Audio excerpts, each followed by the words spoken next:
First, I'd like to thank the Daily Item for organizing this discussion. I believe it's a very needed discussion at a very crucial time with public schools. Second, I'd like to thank, I believe, Jeffrey Cole is one from Representative Linda Slager Culver's office. I know other legislators were planning on being here today, but I think they got pulled into an emergency meeting, so I thank their participation as well.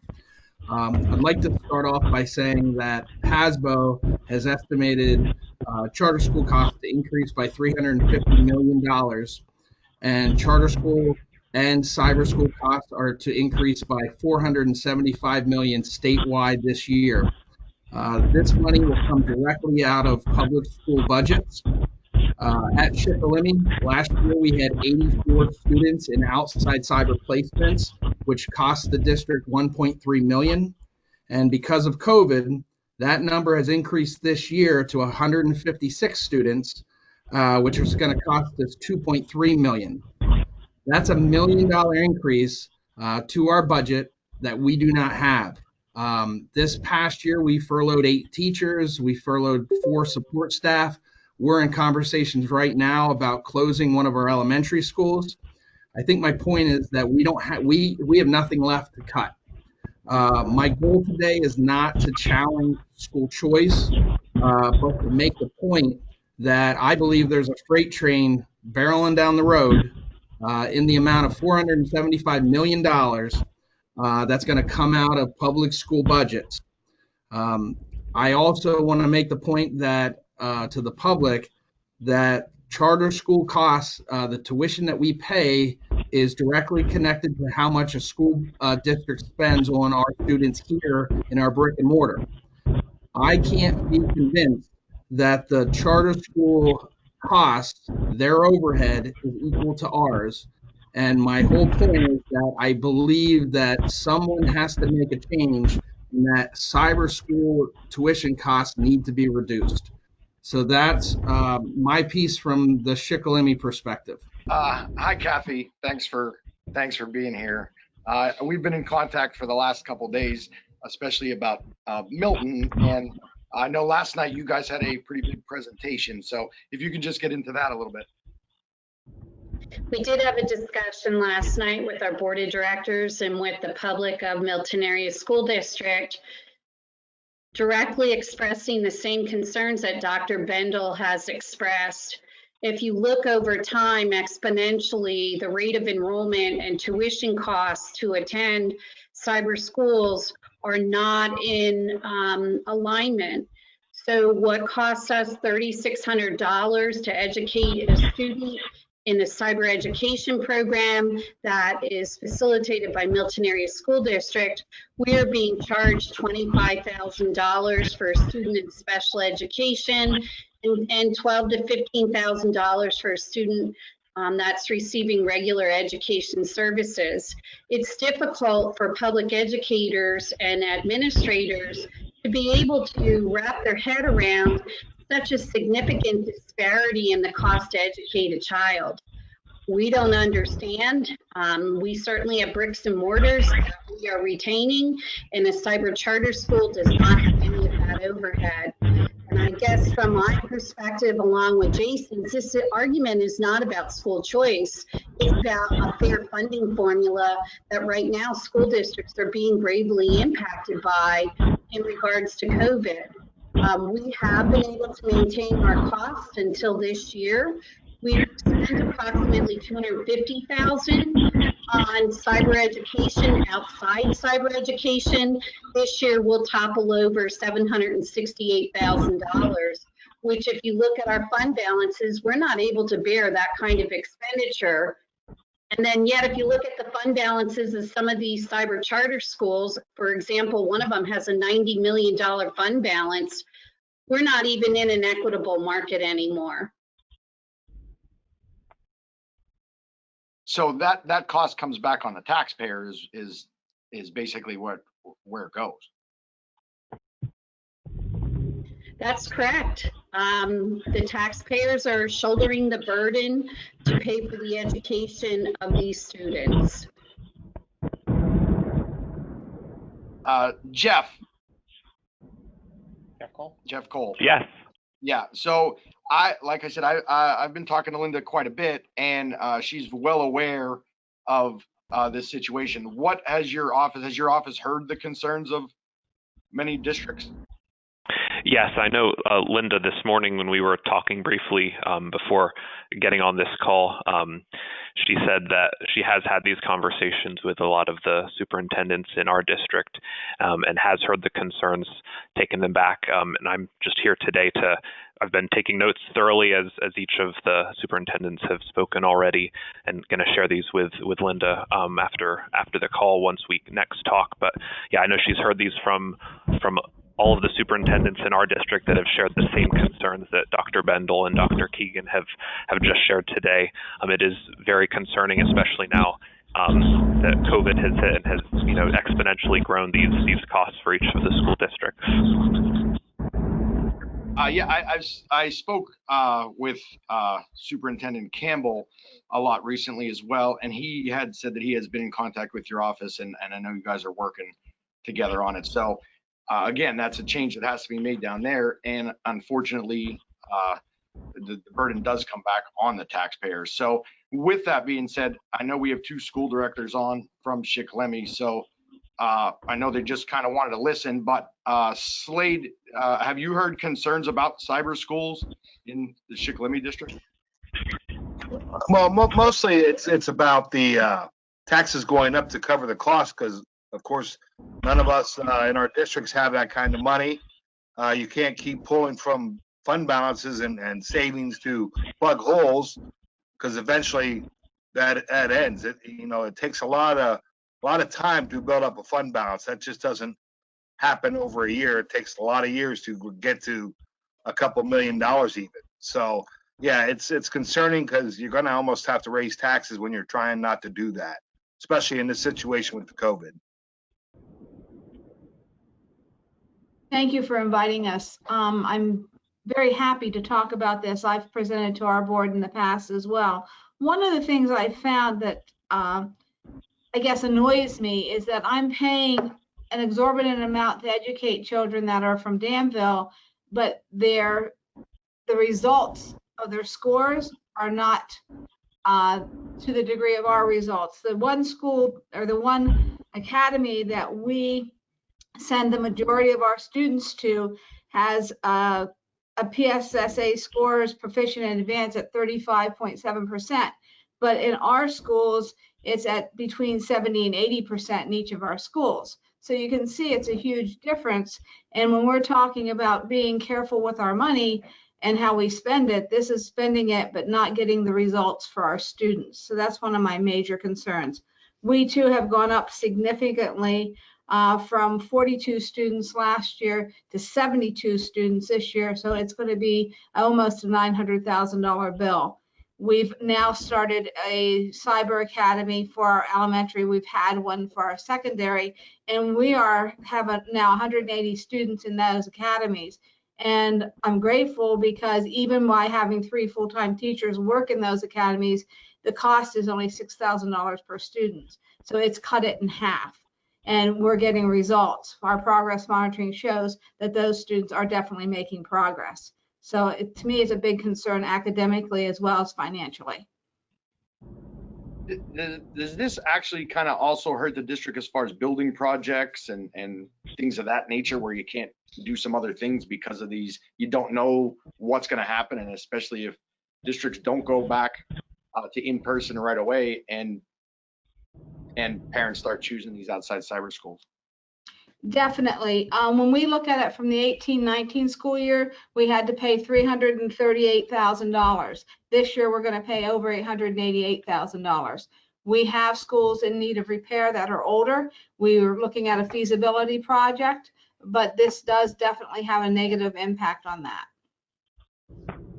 I'm going to actually ask the Shikellamy School Board President, Wendy Wiest. Shikellamy is currently looking at a school board project. Dr. Bendel, you can talk about. So are these numbers, is this way into the factor of that as you're getting ready to proceed?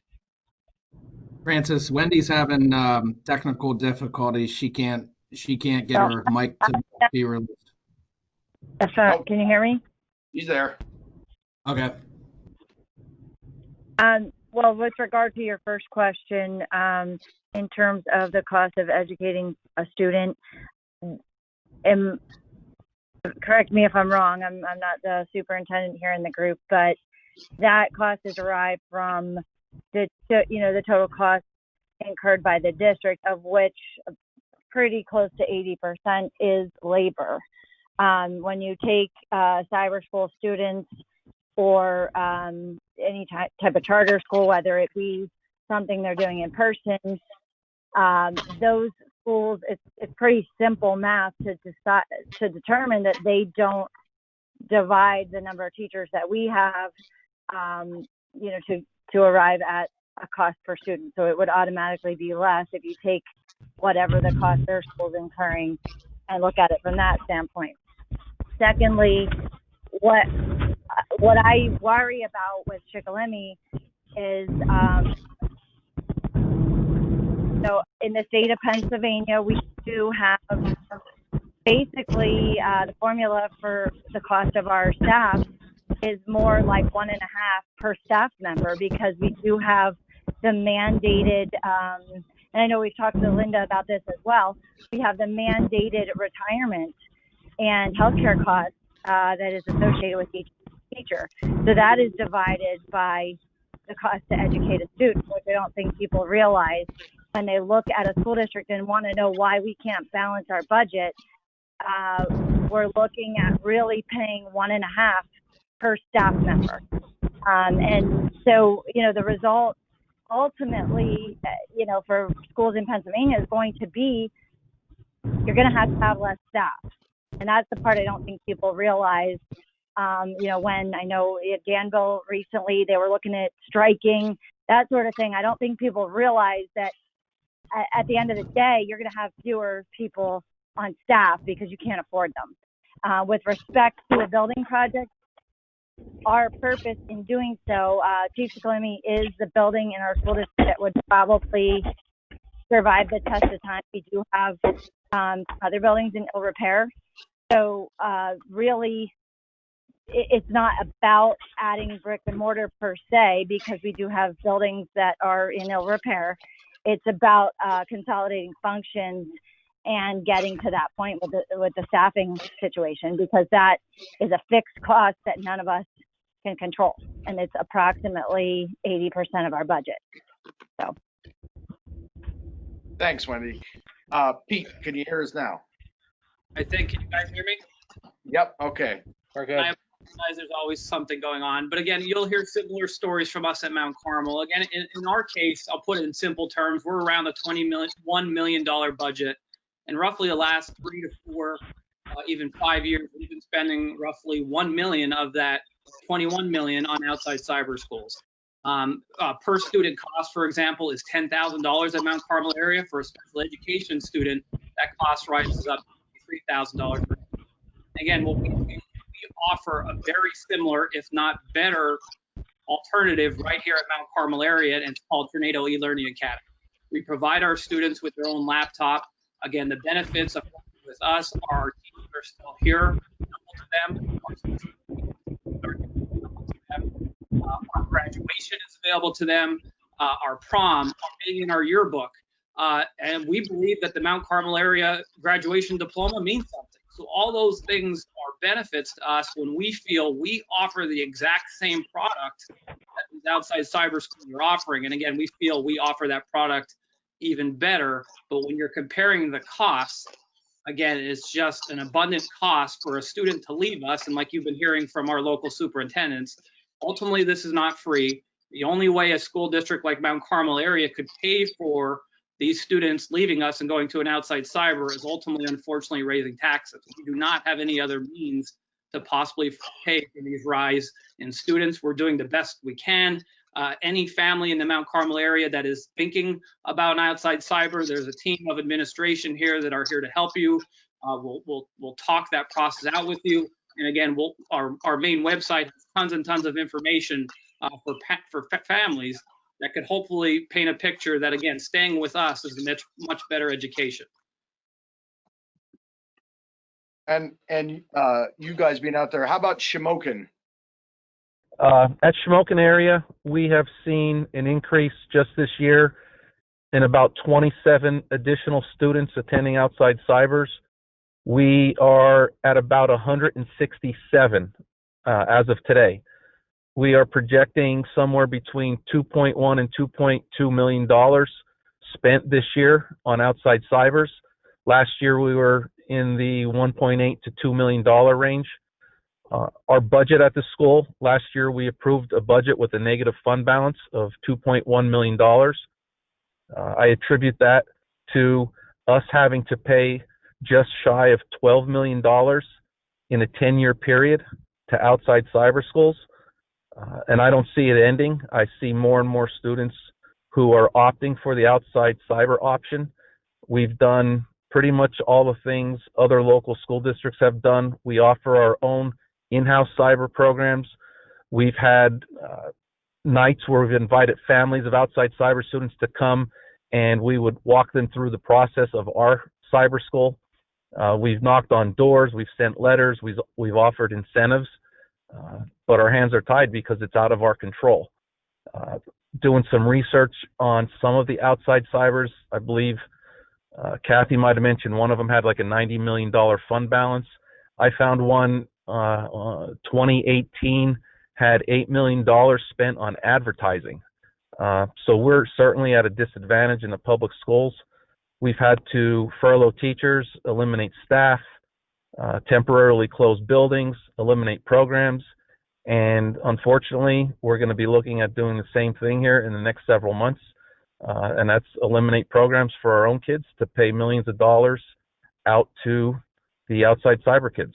So we're just hoping for some sort of cyber funding reform, and we want to get the message out to our taxpayers so people can get out and speak to their local legislators, and maybe we'll have some improvements in that area. Do you think it's going to get worse in the districts, especially out in like Shamokin and Mount Carmel? Absolutely. You know, I think we got hit pretty bad over the last 10 years with it. You know, some of the other local districts are just now starting to see that. We've been seeing it for a few years, unfortunately. But I think as more and more schools start to see these problems, I think more and more voices are going to be out there, and hopefully some sort of reform can be done. But it definitely, I don't see it getting any better. You know, I thought it was. We're doing everything we can at Shamokin area to speak with families, engage them, let them know the benefits of, you know, joining our in-house cyber program, the benefits of getting a Shamokin area diploma, participating in our athletics, attending the prom, being part of the school environment, having the capability to come into our school and do their cyber learning in our classroom. And for whatever reason, just in the last 3 weeks, we had 8 more students go to outside cyber. So I don't have the answers, obviously. That's why I'm glad we're having this conversation today. With that being said, what can you guys do as superintendents more? I mean, obviously the media, getting to the media will help offset some of the $8 million I would imagine that's being spent. So is that a target goal of you guys, is to continually pound the pavement of this? And I'll stay with Shamokin. Yeah, I certainly think getting the word out to our communities and our taxpayers through social media and the news media is a good thing. Having conversations with our local legislators obviously is a good thing. And just letting people know that it's not free. I think a lot of people in our communities believe that it's free, and when they hear that it isn't really free, that changes their opinion a little bit on things. But until that word gets out and is more prevalent and well known, we're still going to struggle. How about in Central and out in Central? Because I know your name has been thrown to me a million times as a huge advocate. So That's Mr. correct. Can you hear me? We can hear you. Okay, great. Yeah, this has become a little bit of a passion of mine as of late. And just to follow up what Chris said, why do people think they're free? Because of the millions of dollars on advertising that these institutions, number one, have available to them. Number two, send it out there. I mean, we've all seen the commercials. telling everyone that it's free. Well, it's obviously not free. Our taxpayers are footing the bill. We're cutting programs, we're cutting staff. It's really disheartening for public schools. Central Columbia, we're not as bad as far as hurting financially. With we currently have 42 students participating in these fantastic institutions. Sarcasm. That's going to project $635,000 for us this year. Just to put that in perspective, and that's on 42 students, 635,000. We have hundreds and hundreds of students in our extracurricular programs, and we project this year $512,000. So it's just out of control. You know, the approximate amount we spend on a student is over 13,000. You put them into special ed, it's 24,000. And the same student, you know, to offset cost, we all have been developing our own programs, trying to keep kids with us. If they want Cyberschool, okay, we'll develop our own, which I believe is much better than the ones out there. That cost us $1,507 per student. So if we can do it for $1,500 and these others are doing it for 24,000, you know, someone's got to open their eyes. You know, and put all the funding aside. You know, I think it was Ricky who mentioned the failure. They're failing our kids. I mean, the proficiency gap of the students in the cyber schools is like 25%. The graduation rate is you believe it's like 35% less than a public school. They're failing our kids. And you ask them anything, they really don't have answers. I was on Fox News the other night, and one of the cyber schools was interviewed by Fox News the same night, and the answer was simply, well, it takes time for kids to adjust. Whatever. It takes time the kids have been failing for years at these programs. And the thing that really bothers me the most is simply, you know, opening our local newspaper and seeing a big ad, because they have the money to do these ads, thanking our local senator for getting Pennsylvania kids back on track. I don't know how they define getting kids back on track, but they are certainly failing. They're failing our kids. They're failing our taxpayers. And I really hope this opens the eyes. I thank you guys for doing something like this. We're trying to beat the doors of the media so we get some help. So maybe our local representatives will actually listen, because up until now they haven't, and there's obvious reasons for that. But yeah, it's very frustrating. So with that being said, I guess I have two things, and then we'll go into Selinsgrove and that. But one of them would be, do you think, especially more so in like I would say Sunbury, Shamokin, and Mount Carmel, as much, where families come in, they automatically attend, and quite frankly Milton, but they attend these outside cyber schools, and they're not even here long enough, and the district throws that money at that, and before you know it, they're out of the area. Do you see that happen a lot? Like I said, in Sunbury, Shamokin, Mount Carmel, and Milton more so. Are you asking me, Francis? Yeah, any those superintendents in those areas.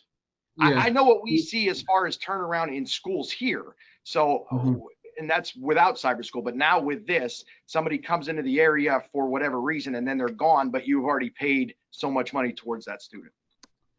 That does happen. I mean, there's people that move into the area, never set foot into the Shikellamy School District. We foot the bill, sometimes move out of the area. We keep a very close watch on residency as far as our cyber school students. There are times parents will move and not even tell the district that they've left. So it's up to us to catch whether they're still living here or not. But that absolutely happens. And I agree with everything all the superintendents have said. I think we can offer these families a better cyber program than what they can find in the cyber world. How about out in Shamokin? Have you seen that happen there? I believe I saw Chris had to log off, but again, just speaking from Mount Carmel, obviously, just what Jason said. Again, yes, we are very transient. Families are coming in and out. I think it's a major communication push by us. And again, I know all the superintendents on the call have obviously did this. Again, when someone comes into our district, again, that doesn't have much knowledge about our community, and they were obviously enrolled in an outside cyber school, we do the best we can to educate them and talk to them about what we offer. Sometimes we have some luck bringing them back to us, at least trying our again, in-house, which we call Tornado E-Learning Academy. But again, just as Jason mentioned, it's a constant communication going back and forth, especially with our districts when so many of our families are very transient, moving in and out. Kathy, I have to ask you now. So do you see the same thing there? You posed an interesting question because we all have transient population. One of our biggest challenges, and that we've all been forced to do, is really closely watch our billing in regards to any deductions from our basic ed subsidy. I'm going to talk about something recently that happened at Milton. We paid an external cyber charter school. It was about $28,000, and they billed us again, and it was automatically deducted from our basic ed subsidy. So we presented the payment along with the check to say that this has already been paid.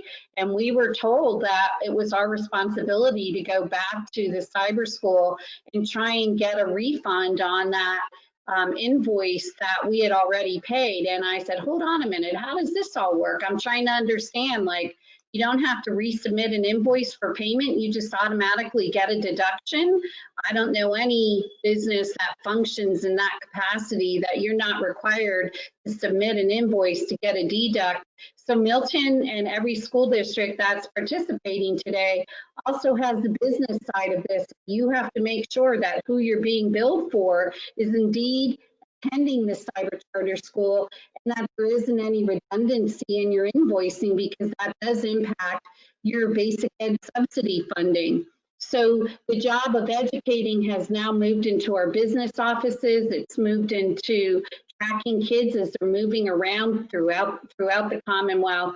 And it's really caused some burden on us that, although it starts as an education piece, it moves into all different areas of our daily operations.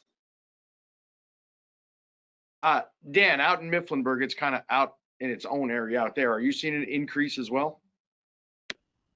Yeah, your question had to do with, have we seen an increase?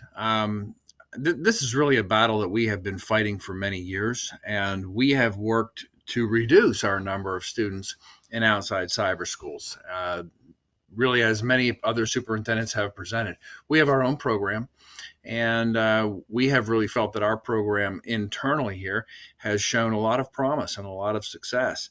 This year, however, with COVID, our numbers have spiked once again, and we're looking at probably close to $1 million that's going to be going out to the outer cyber schools. And just a couple of points. I think one of the things that we really rely on here in Mifflinburg is having the ability to say that everything we do is about educating young people. And I don't know that I could really argue with a straight face that this cyber school expenditure for our taxpayers is along those lines. I know there's been discussion about the lack of success the students face when they go to a cyber school, and that shows up in state test scores. But internally, it also shows up on individual student bases. And this is a little hard to measure, but there's an additional cost that we all face that we really, I don't think we've taken the opportunity to dollarize, and that is when students return to us from a failing cyber school. It could be 6 months or 8 months after the student had been there, and we sometimes get students returning to us with grades that could not be made up. We find ourselves being put in a situation where we've got to catch students up, and in some cases have students repeat a school year because of the failures that they've experienced at a cyber charter school. And that's a dollar figure that we really haven't tried to capture. But the amount of failure that goes on is a great concern to me, because those students, those kids are in our community, and ultimately they do reflect upon us. So everything we do is about educating young people. We want the young people of our community to be well educated, and this just isn't working for us. And to the tune of about $1 million a year that our taxpayers are funding. So I appreciate the opportunity to join this meeting and the fact that you're interested in covering it. But it's really been exacerbated this year, especially for all of us, I think, because of COVID. Sure. What I'm actually going to do is I'm going to individually get the total numbers from everybody when this is done and combine that number for the valley and surrounding areas, and it's just going to be an astronomically high number that it's costing everybody around here. So, but that's for after the fact. So we have 2 more people, and then I have one final question that I have a question then too. Oh, he has a question as well. But Frank, go ahead. So just a couple of points. I think my colleagues have done an excellent job of framing the issue at hand for all of our local communities.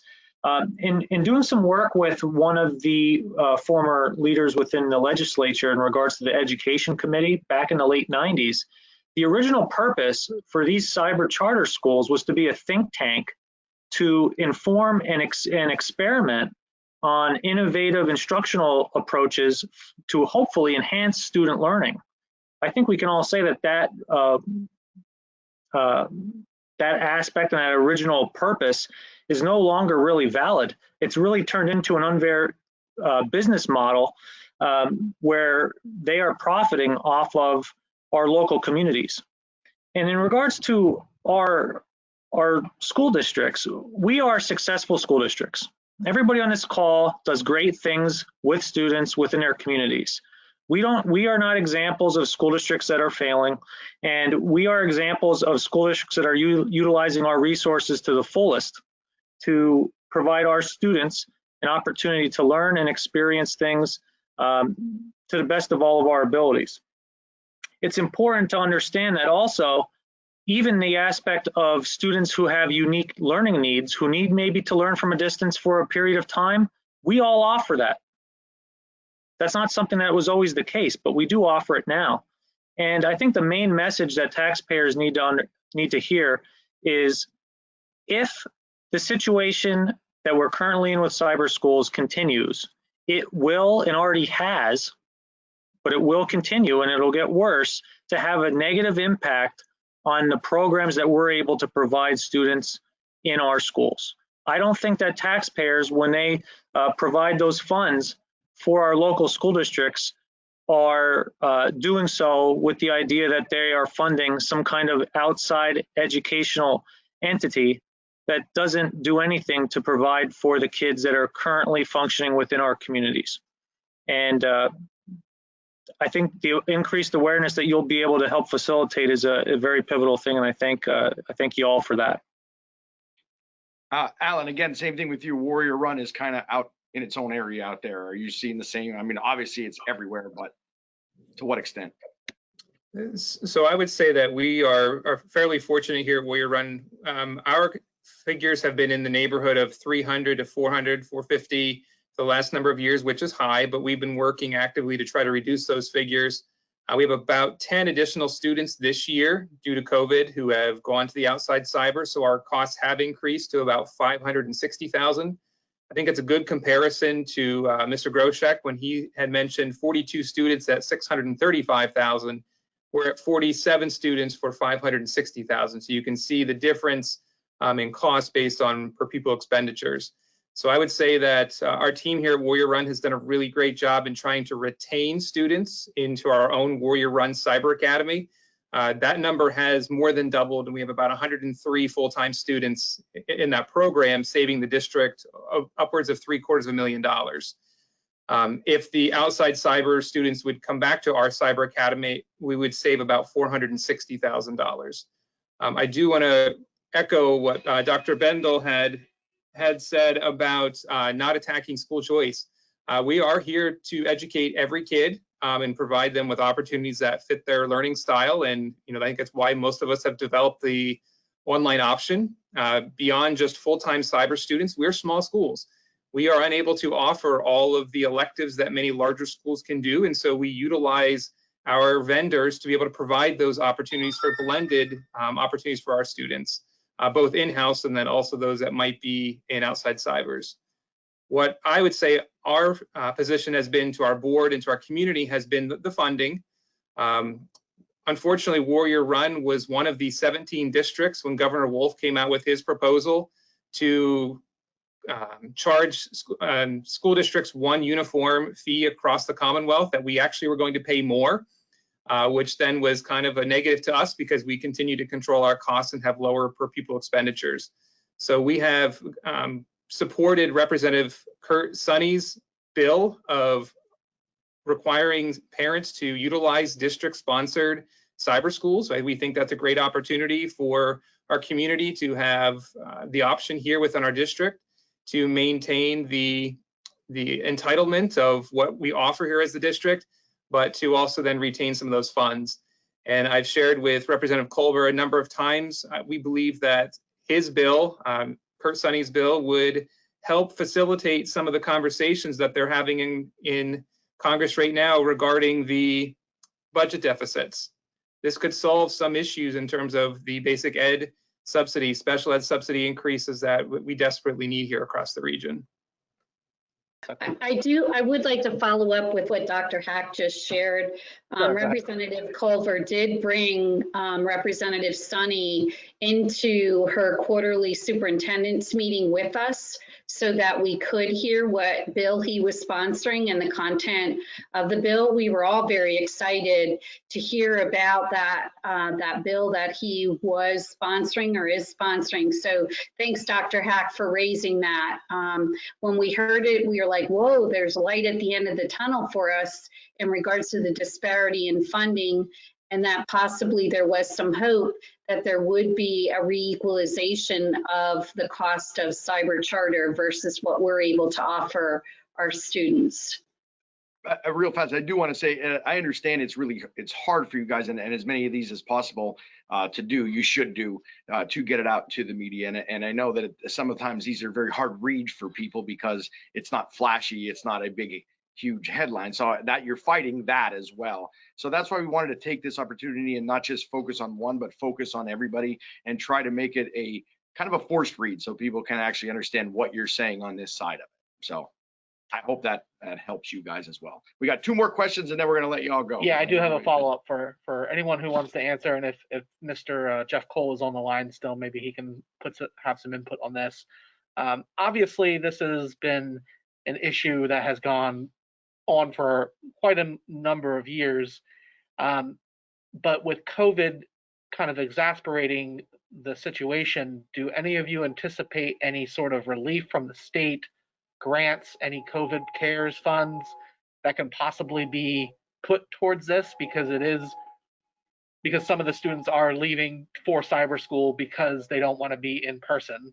Is that something that you anticipate? I think the allocated funds associated with grants are out there, but they're not intended to offset these specific expenditures. So those are out there right now in increased ways. For instance, the CARES Act from the federal government a few months ago that we all took advantage of.